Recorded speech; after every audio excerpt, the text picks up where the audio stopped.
Joe Schaffer here at Schaffer MMA in Blaisdell, New York. Today we're going to discuss 6 different things we could do to make our shadow boxing look more professional, along with mistakes that we commonly make during shadow boxing. Mistake number 1, dropping opposite hand when we throw punches. Often when you see people shadow box, especially lower level amateurs, they're dropping their opposite hand when they throw. Now a lot of people think this may maximize power, but at the end of the day, if I throw a jab and drop this hand, lead hook is going to hit me right in the face here. So each time I throw a punch, I'm focusing on keeping this hand up and this elbow nice and tucked to block body shots here. So I'm throwing my jab, throwing it, and I'm bringing it back, but I'm not dropping this hand in the meantime. And then when I throw my cross, same thing, left hand stays up. So I got to keep both hands up simultaneously and as much as humanly possible to make sure I don't get punched in the face. Mistake number 2, no head movement during shadow boxing. Often you see people throw punches and the head's left on the center line here, right in the middle. What I'm going to do is I'm going to actively slip. So when I throw a jab, I'm slipping my head off center line. When I throw a cross, off center line with that punch as well. Every punch I throw, I'm looking to get my head off center line either before or after throwing it. Especially if I'm going to throw my right hand, I like to slip or roll after I'm done. This will make your striking look more sharp and professional. Mistake number 3, no variety in striking. When I say no variety, I mean the fact that you throw the same combination over and over again. I'm shadow boxing and all I know is jab, cross, hook. What I want to do is I want to utilize all the punches and kicks we have, including knees. So instead of me throwing 1, 2, 3, 4, I might throw up 1, 3, 6, 2, tripling up on the lead hand. This gives a bit of variety. Same thing with my kicks. Sometimes I'll throw a kick on the opposite side I just punched from, or what I'll do is I'll throw that kick with that side I just punched. So this kind of switches up the variety and it'll make your striking look a lot more professional. Mistake number 4. This mistake is probably the most crucial you see in any form of martial arts. So as we all know, we like to keep our hands tight when we throw punches. That I didn't want to even include in this video because I think that's standard.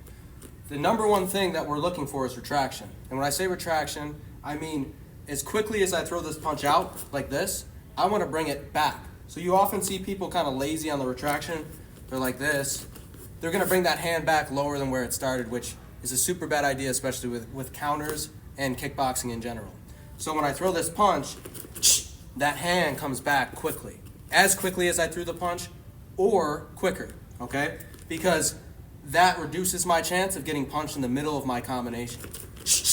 That is retraction. So retraction is vitally important. It can make your striking look a lot more professional. Mistake number 5, no feints.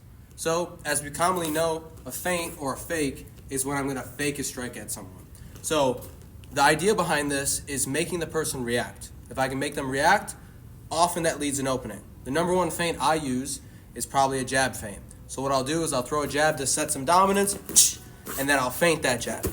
Now when I throw that jab, I'm kind of lurching. And when I say lurching, I'm kind of lunging at them like I'm going to throw the punch, but I end up not throwing it.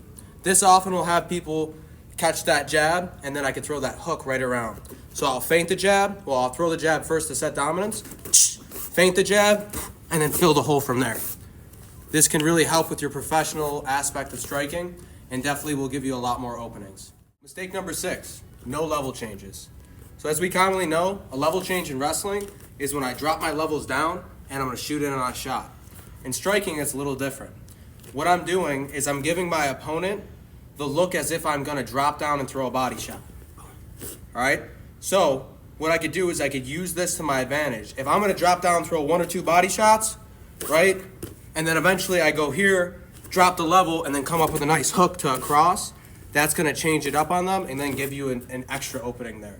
It also makes your striking look a lot more professional. So when I'm throwing here, I'm dropping my levels down, and then I'm bringing my levels back up. That wraps up our video here from Schaffer MMA on 6 mistakes and how to improve your shadow boxing. Like, comment, and subscribe. Follow our Schaffer MMA Instagram, Facebook, YouTube, and Joe Schaffer MMA for more updates. Thank you.